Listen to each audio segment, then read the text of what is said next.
오랜만에 제가 친구들과 연락이 닿았습니다. 미국에 있는 친구하고도 또 한국에 있는 친구하고도 다들 목회하고 있는 친구들인데 아주 오랜만에 연락이 왔습니다. 잘 지내냐 하는 물음 중에 교회 사역과 관련해서 흔히 두 가지를 묻는 것 같습니다. 하나는 재미있냐, 좋으냐 하는 것이고요. 또 하나는 힘들지 않냐, 어려움이 없느냐 하는 것입니다. 모든 일에 양면이 있겠지만 이 목사 일에도 두 가지 면이 함께 있는 것 같습니다. 틀림없이 힘든 일도 있을 것입니다. 어려움도 있을 것입니다. 그러나 목사하면 좋은 일도 있습니다. 제가 생각할 때 그 목사하기가 좋은 점 하나가 뭐냐 하면요, 그 목사가 설교하는 일이 목사의 본업인데, 제일 중요한 일인데, 이 설교의 근거가 되는 그 성경의 내용이 무궁무진하다는 것입니다. 평생 설교하고 성경을 가르쳐도 바닥나지 않는 아주 풍성한 미천이 목사에게 주어져 있다는 것입니다. 제가 대학에서 4년을 신학을 전공해서 공부했습니다. 신학대학원에서 3년을 또 공부했습니다. 그리고 호주 와서도 3년 동안 성경과 신학에 대해서 공부했고 10년째 학생들을 신학교에서 가르치고 있습니다. 처음 전도사 할 때부터, 아니 그 전에 주일학교 교사 할 때부터 성경을 공부해 왔는데, 이 하나님 말씀은, 성경은 늘 새롭습니다.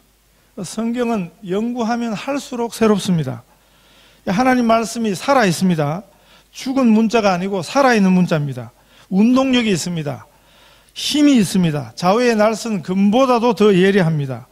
우리의 관절과 골수와 영혼을 찔러 쪼개는, 우리의 마음을 감찰하는 산 말씀입니다. 오늘 이 시대에 우리가 꼭 들어야 할 말씀입니다. 아이들도 젊은이들도 어른들도 노인들도 이 말씀을 들어야 사는 것입니다. 이 성경 말씀이 가장 최근 것이 한 2000년 되었습니다. 그 기록이. 그리고 가장 오래된 말씀은 3500년 이상이에요. 지금부터. 아주 넓고 넓은 길고 긴 역사의 강이 있습니다. 그런데도 이 말씀을 대하면 새롭습니다. 책 중에 가장 오래된 책이지만 가장 새로운 책입니다. 이 하나님 말씀은 늘 새롭습니다. 주일마다, 아침마다 새롭습니다. 이 말씀을 대할 때마다 항상 기억해야 되는 것은 이 말씀이 지닌 그 원 의미입니다. 이건 변질되면 안 되는 것입니다. 이 말씀이 최소 2000년 전에 주어졌던 말씀이기 때문에 그 당시에 이 말씀이 주어졌을 그 원 의미를 우리가 항상 질문해야 하는 것입니다. 성경은 우리식으로 읽으면 안 돼요. 우리가 살아가는 오늘 세대식으로 성경을 읽으면 안 된다고요. 성경 원래 예수님 말씀하셨던 그 의미, 또 예수님 하셨던 그 이야기에 어떤 배경 속에서 그 말씀을 하셨는가, 그것이 항상 중요한 것입니다. 모든 이야기에는 그 배경이 있습니다. 사람들이 그 유머를 참 좋아합니다.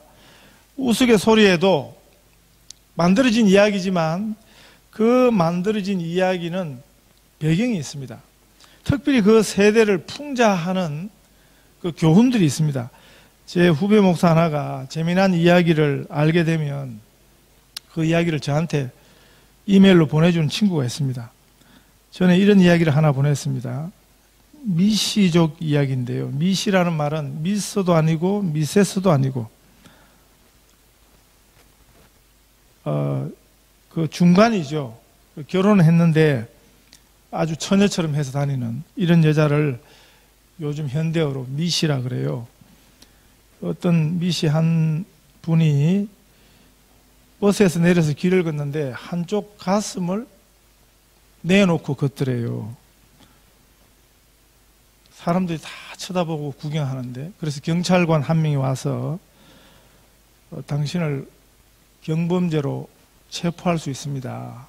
그렇게 말하니까 이 미시 여자분이 깜짝 놀라면서 아이고 내 아기, 그러면서 이미 떠난 버스를 향해서 막 달려가더라는 것입니다. 만들어낸 이야기죠. 설마 그러겠어요? 애 엄마가 자기 아기를 버스에 놓고 내리겠습니까? 이 이야기는 왜 나왔는가 생각해 보니까 현대인들이 너무 바쁘게 살다 보니까 정말 중요한 것을 잊어버리고 사는 것 아닌가, 그것에 대한 풍자가 아닌가, 그런 생각을 했습니다. 그 전에 한참 동안 유행했던 유머 하나는 목욕탕 시리즈 아십니까? 할아버지하고 어린 손자죠. 처음 이제 할아버지 손을 잡고 목욕탕을 갔습니다. 할아버지가 뜨거운 욕탕에 들어가서 하시는 말씀이 아이고 시원하다 그러니까 그 말 듣고 어린 손자가 풍덩 뛰어들었는데 시원하기는 그냥 뜨거워 죽겠거든요. 그래서 하는 말이 뭐예요? 이 세상에 믿을 놈 하나도 없네. 그 당시 이야기가 유행할 때 분위기는 뭐냐면 그때 세대가 불신이 아주 가득했어요. 그냥 누구 말도 믿을 수 없는 그런 세태를 풍자한 것입니다. 우리 예수님께서 본문을 통해서 이 8가지 복을 말씀하셨는데 이 말씀은 배경이 뭐냐면 근본적으로 예수님을 믿는 제자들에게 주신 말씀이에요. 예수님을 믿는 사람들에게 또 오늘 우리 그리스도인들에게 주신 말씀입니다. 이 세상 안에는 이 세상에서 예수님을 믿으면, 예수님을 따르면 예수 믿는 것 때문에, 예수 따르는 것 때문에 많은 불이익을 얻는 것 같아요.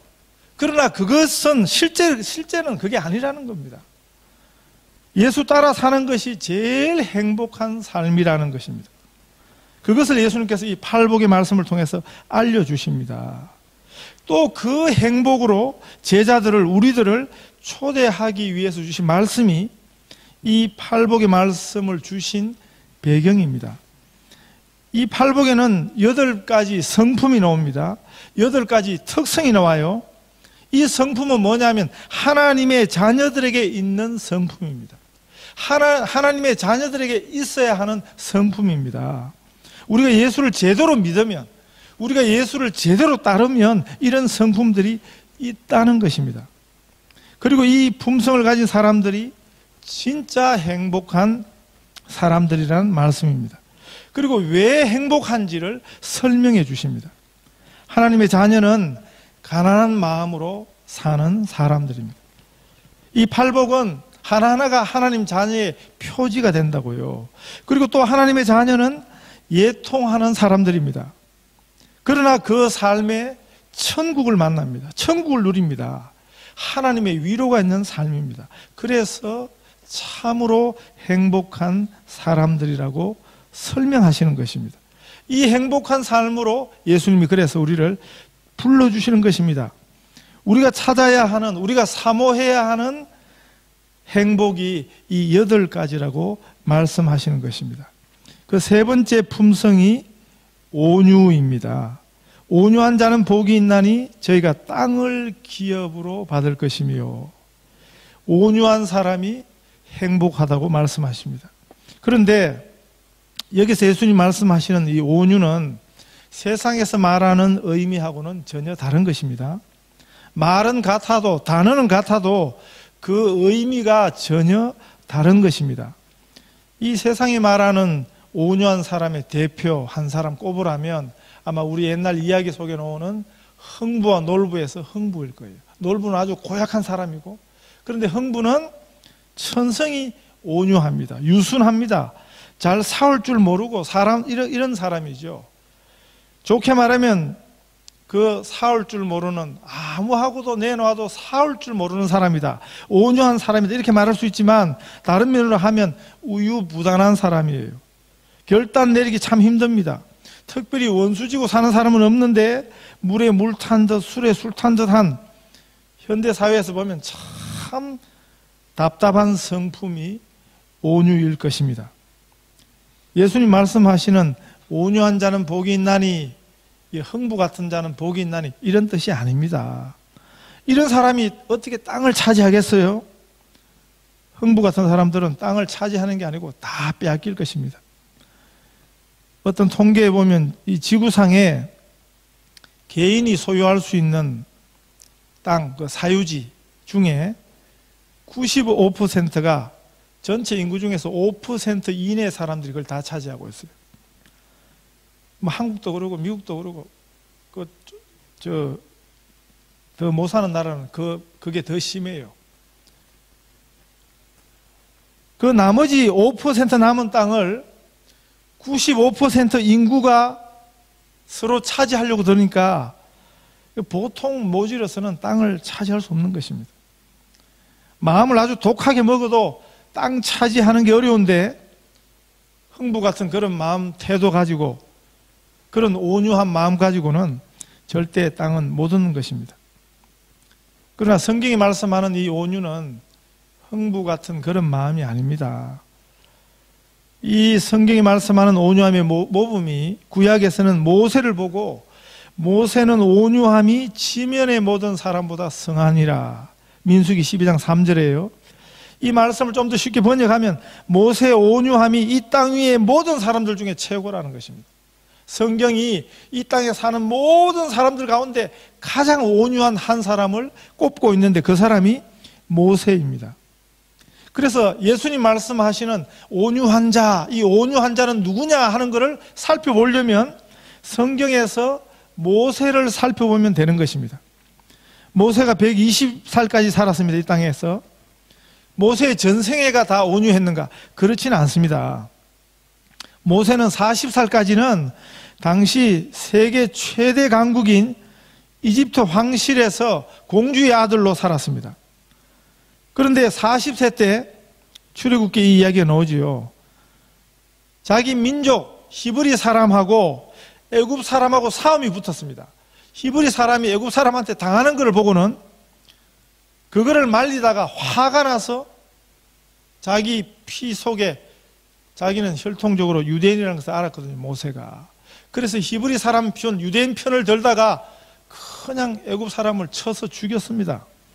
싸움 말리다가 그 한 편을 때려 죽였으니까 그 모세의 성질이 어떻겠습니까? 아주 성질이 대단했습니다. 모세가 그 살인한 것 때문에 바로를 피해서 40년 동안 미디안 광야에서 숨어 지냅니다. 모세가 80세 때 그 광야에서 하나님의 부르심을 받고 이스라엘 백성들을 이집트로부터 인도해 나는 그런 지도자가 되었습니다. 그리고 가나안 땅에 들어가기까지 40년을 이 80세의 부름을 받고 120세 될 때까지 40년을 광야에서 보내는데 성경이 말씀했던 모세의 온유함은 그 마지막 40년 바로 그 시간입니다. 그 말은 모세는 처음부터 온유하지 않았습니다. 그 모세의 온유함은 모세가 타고난 성품이 아니라는 것입니다. 그가 하나님을 만나서 변한 것입니다. 그래서 성경이 말씀하는 온유는 뭐냐 하면 타고나는 게 아니에요. 하나님을 만나고 나서 변하는 성품이 그 성품이 바로 온유함인 것입니다. 우리가 어린아이들 키워보면 갓난아기 때는 다 애들이 온유해요. 네? 근데 조금만 지나보세요. 그냥 네. 이 몸에서 그 일어나려고 간질간질 할 때부터 애가 사나워져요. 그냥 물고 뜯고 네? 성경이 말씀하는 이 온유는 우리가 천성적으로 선천적으로 가지고 나는 게 아니라는 것입니다. 우리가 하나님을 제대로 만나면 우리가 우리의 생각 속에서 관념 속에서 신앙생활의 습관 속에서가 아니라 우리의 삶 속에서 살아계신 하나님을 제대로 만나면 우리의 본성이 변하는 것입니다. 우리의 죄성이 통제되기 시작하는 것입니다. 아무리 강팍한 마음도 온유한 마음으로 변하게 되는 것입니다. 그전에는 있는 성질 있는 대로 다 내고 살던 분들도 살아계신 하나님을 그 생애 속에서 제대로 만나고 나면 그 본성이, 죄성이 변하기 시작하는 것입니다. 하나님을 하나님으로 알게 되니까 하나님 앞에서 그 마음이 온유한 자 되는 것입니다. 강팍한 사람은 아무리 그 강팍함이 변하게 해달라 그래도 그게 변하지 않습니다. 그러나 하나님을 만나면 그 강팍함이 다 녹아나는 것입니다. 사람을 근본적으로 변하게 하는 것은 하나님 한 분인 줄 믿습니다. 성령 하나님만이 사람을 근본적으로 변하게 하십니다. 우리가 가족들 위해서, 구원을 위해서, 근본적인 변화를 위해서 우리가 기도합니다. 그 사람이, 그 영혼이 하나님 제대로 만나도록 기도하세요. 그래야 제대로 변하는 것입니다. 교회 오게 해주세요. 그런다고 변하는 게 아니에요. 이것보다는 하나님 만나게 해주세요. 그런데 하나님은 우리가 만나는 게 아니에요. 하나님이 만나 주셔야 돼요. 그래서 우리가 기도할 때 하나님 그 마음에 찾아가 주세요. 하나님 만나 주세요. 이렇게 기도하셔야 되는 것입니다.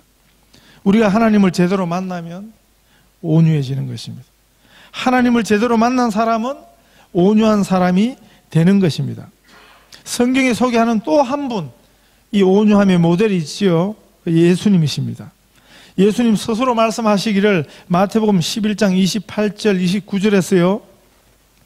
수고하고 무거운 짐진 자들아 다 내게로 오라. 내가 너희를 쉬게 하리라.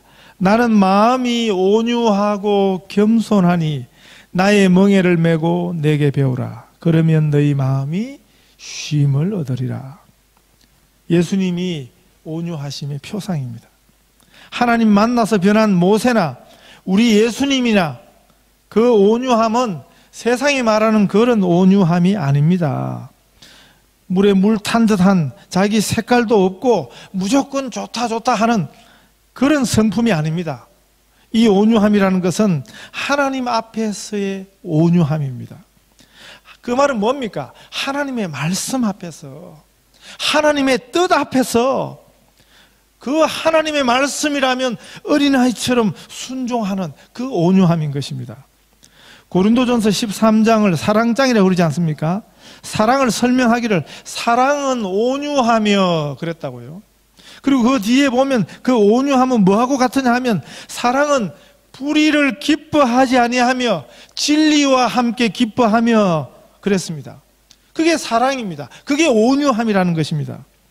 이 세상에서 온유한 자는 무조건 싸움하는 거 싫어해요. 어떤 싸움도 피해요. 모두와 모든 것과 화평하려 드는 것이 이 세상에서 말하는 온유함입니다. 그러나 성경에서 말하는 온유는 불의를 기뻐하지 않는 것입니다. 불의를 불의라고 똑바로 이야기하는 것입니다.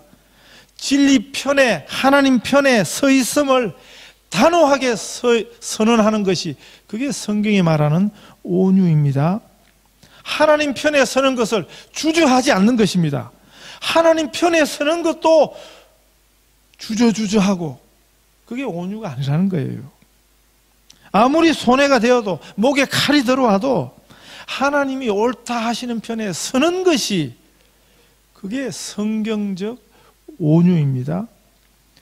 교회를 잘못 이해하면요, 교회에서는 어떤 싸움도 해서는 안 된다. 우리가 일반적인 싸움 그거는 해서 안 돼요. 그러나 교회는 진리를 위해서는, 복음을 위해서는 가장 최전선에서 최선봉에서 싸워야 하는 곳이 교회입니다. 오늘 현대교회 문제 하나가 뭔지 아십니까? 네. 포스트 모던 시대 정신 하나가 뭐 다 각자가 믿는 진리가 다 그게 다 인정하는 거예요.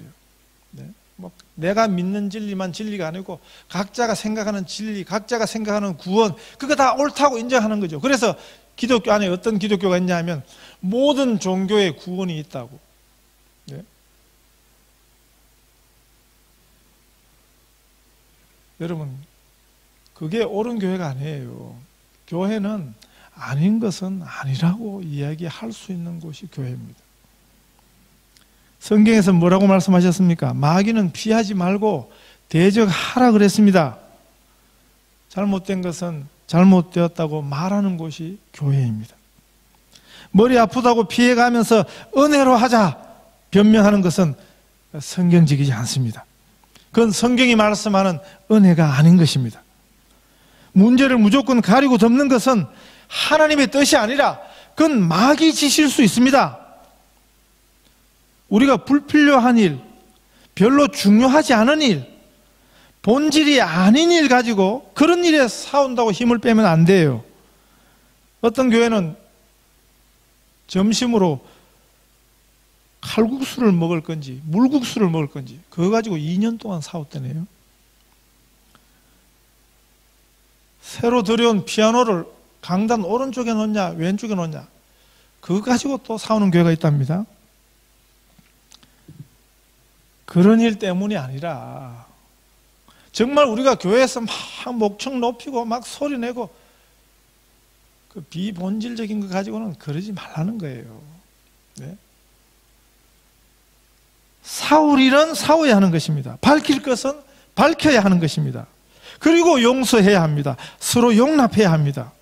그 문제를 하나님 앞에 바로 내어놓으면 하나님이 해결해 주신다고요. 한국 교회 문제가 왜 이렇게 깊어졌는가? 드러내어 해결해야 할 문제를 오랫동안 그냥 덮어놓다 보니까 그게 관행이 되었습니다. 엄연한 불의가 교회 공동체를 깊이 썩어 곪게 한 것입니다. 우리 개인의 문제도 마찬가지입니다. 하나님 말씀 앞에 하나님 앞에 우리 문제를 똑바로 내어놓아야 되는 것입니다. 교회 역사에서 종교개혁을 할 때 종교개혁자들이 참 교회의 3가지 표지가 있다 그랬습니다. 정말 그리스도의 교회는 이 3가지 표지가 있다. 그 증거가 된다는 거예요. 첫 번째는 하나님의 말씀이 바르게 가르쳐지는가 하는 거죠. 하나님 말씀이 있는 교회가 참 교회라는 것입니다. 두 번째는 성례가 바로 시행되는 교회. 세 번째는 권징이 바로 시행되는 교회.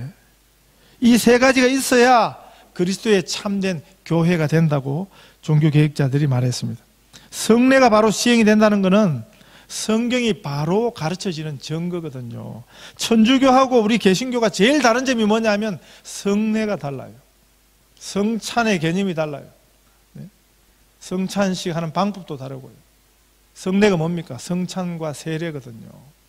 그것이 말씀대로 바로 집행이 되는 교회라야 그게 옳은 교회라는 것입니다. 그리고 또 하나는 권징이 바로 시행되는 교회입니다. 그건 뭡니까? 권징이라는 게 뭐예요? 잘못한 거는 잘못했다고 지적하는 교회라는 것입니다. 오늘 교회들이 다른 것도 문제지만 이 권징이 바로 시행되지 않습니다. 이 교회에서 시벌을 받은 사람이 뭔 일을 잘못해서 벌을 받은 사람이 그 교회 그냥 놔버립니다. 다른 교회 가면 그 교회에서 옳다 하고 또 받아줍니다.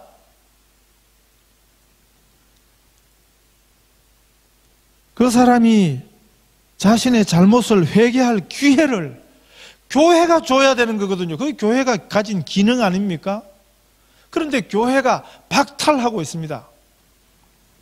그건 하나님의 은혜가 아닌 것입니다. 내가 잘못되었는데 잘한다 하는 교회는 또 그런 성도는 온유한 게 아니에요. 잘하는 게 아니라고요. 온유함을 가장한 사단주의입니다. 저는 우리 아이들이 잘못하면 법이 허락하는데 죽입니다. 네. 잘못된 것은 잘못됐다고 이야기하는 것입니다. 우리 아빠는 너무 온유해서 우리가 잘못해도 마음이 약해가지고 말 못해. 여러분, 그건 성경이 말씀하는 온유가 아닌 것입니다. 하나님의 자녀된 참된 성품인 온유함은 이 세상에 대한 것이 아니라 하나님을 향한 태도입니다. 우리가 반대로 살고 있어요. 세상 앞에서는 얼마나 우리가 나긋나긋하고 세상이 뭐라 그러면 그냥 귀가 얇아가지고 네? 얼마나 우리가 세상의 사상에 세상의 가르침에 온유한 자로 살고 있습니까? 이 온유는 하나님 말씀 앞에 우리가 나긋나긋해지는 것입니다. 하나님 말씀 앞이라면 하나님의 말씀이라면 토를 달지 않고 네 그렇습니까? 하고 온유해지는 것입니다. 이 온유한 자가 행복하다. 예수님 말씀하신 거예요. 이 온유한 자가 땅을 유업으로 받는다고 말씀하십니다. 여기 땅은 부동산을 이야기하지 않습니다. 성경이 말하는 땅의 개념이에요. 성경에서는 땅의 의미가 뭐냐는 거죠. 성경이 말하는 땅은 뭡니까? 하나님이 주시는 영원한 기업의 상징이에요. 원래 성경적인 땅 위에는 그 땅은 인간이 영원히 소유할 수 없는 것입니다. 구약 성경 보시면 땅은 하나님으로부터 이스라엘 12지파에게 골고루 분배되어진 것입니다. 성경에 토지제도가 나오지 않습니까? 성경의 토지제도로만 하면 지금처럼 분익부, 비익빈하는 이런 근본 문제가 생기지 않습니다.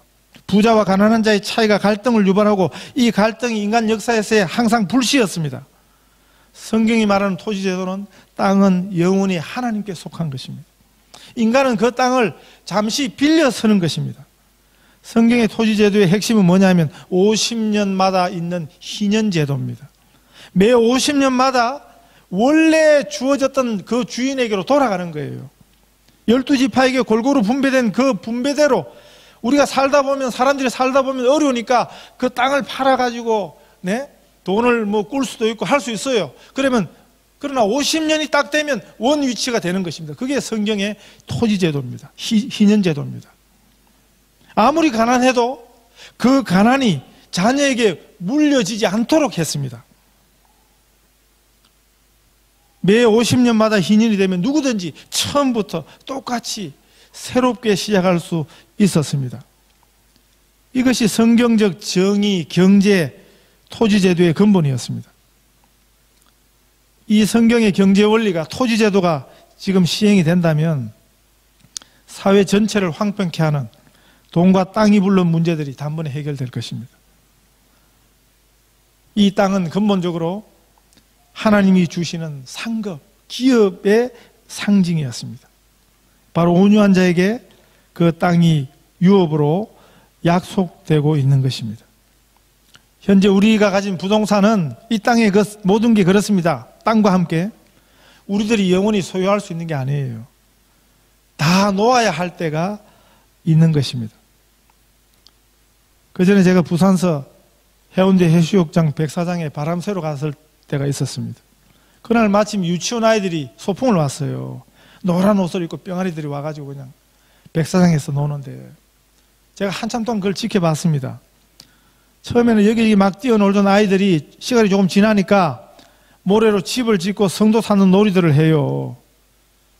가만보니까 덩치 크고 욕심 많은 놈이 그냥 다른 아이들은 자기 구역에 못 들어오도록 해놓고 땀을 뻘뻘 흘려가면서 큰 집을 짓고 담을 샀더라고요.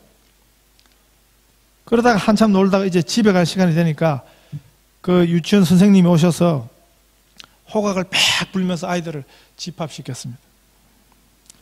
아이들이 하나씩 둘씩 모래를 털면서 자리를 터는데 그 아이들 중에도 제일 아쉬운 아이가 누구겠습니까? 제일 욕심지기면서 그냥 큰 성을 쌓는 그 아이가 그냥 제일 아쉬워하는 거죠. 우리 모두에게도 언젠가는 하나님이 우리를 부르시는 소리를 듣고 이 땅의 모든 일에서 손을 털고 빈손으로 주님 앞으로 돌아가야 할 시간이 있습니다. 하나님이 우리를 부르시는 하나님의 호각 소리를 들을 때 우리는 우리 손에 쥔 것을 다 놓고 하나님 앞에 가야만 하는 것입니다. 그동안 우리가 우리 것인 양 착각하고 살았던 모든 것에서 우리는 손을 틀어야 하는 것입니다. 내 집이라고, 내 땅이라고, 내 것이라고 생각했던 그 모든 소유에서 손을 놓아야 하는 것입니다. 이 세상에서는 우리가 영원히 가질 수 있는 것이 하나도 없습니다. 그러나 여기 마태복음 5장 5절에서 온유하여 복된 자에게 주님이 약속하시는 이 땅은 이 땅에서 잠시 갖고 있다가 마는 땅이 아닙니다. 영원한 기업을 의미합니다. 한번 붙들면 영원히 놓치지 않는 하나님이 주시는 기업입니다. 누가 하나님의 땅을 기업으로 받을 수 있습니까? 누가 하나님의 것을 받아 누릴 수 있습니까? 하나님의 자녀만이 아버지의 것을 누릴 수 있습니다. 우리 예수님 약속하시는 이 땅은 우리 아버지 하나님이 그 자녀에게 약속하시는 하나님이 자녀에게 주시는 영원한 기업입니다. 하나님의 것입니다. 신적인 것입니다. 썩어 없어지고 사라지고 말 이 땅의 땅과는 전혀 그 차원이 다른 유업인 것입니다. 하나님의 세계를, 천국의 영광을 주신다는 말씀입니다. 그 정표로, 보증으로 하나님은 우리에게 그 아들을 내어주셨습니다. 우리가 이 행복을, 이 축복을 사모해야겠습니다. 우리가 이 축복을 바라볼 수 있어야겠습니다. 이 땅 위를 밟으며 살지만 우리의 눈은 하늘을 우러러 하나님이 주시는 그 소망을 바라보며 살 수 있어야겠습니다. 하나님의 세상을 사시기 바랍니다. 하나님의 땅을 기업으로 받아 누릴 자로 부름받은 하나님의 자녀답게 사시는 우리 성도들 다 되시기를 축복합니다.